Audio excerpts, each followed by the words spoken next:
3 praktické tipy, ako sa motivovať, keď sa ti nechce cvičiť. No! God, please, no! No! Za prvé, vytvor si cvičebný rituál. Začni každý tréning rovnakým spôsobom, napríklad obľúbenou pesničkou alebo krátkou meditáciou pred cvičením. Tento zvyk ti pomôže prejsť do správnej nálady, aj keď sa ti nechce. Keď raz nastavíš mozog na cvičenie, stane sa to prirodzenou súčasťou tvojho dňa. Za 2. Vytvor si rutinu a plánuj si cvičenie do svojho rozvrhu.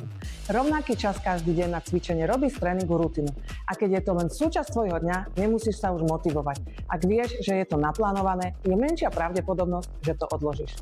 Tvoj mozog začne vnímať cvičenie ako niečo, čo je jednoducho povinnosť. Rovnako ako prácu alebo iné záväzky. Má pravdu? Můžeš věřit starý, zkušený ženský. Za 3. Nájdi si trénera alebo sparring partnera. Keď máš niekoho, kto ťa motivuje a s kým sa dohodneš na tréningoch, je oveľa jednoduchšie sa donútiť v úvodzovkách. Spoločné cvičenie nielenže uľahčuje dodržiavanie plánu, ale aj robí tréning zábavnejším. Aj keď sa ti niekedy nechce cvičiť alebo nevieš ako začať, ozvi sa mi. Rada ti poradím, ako si nastaviť rutinu a dosiahnuť ciele, ktoré chceš. Spoločne to zvládneme. No nič, idem ja cvičiť ďalej.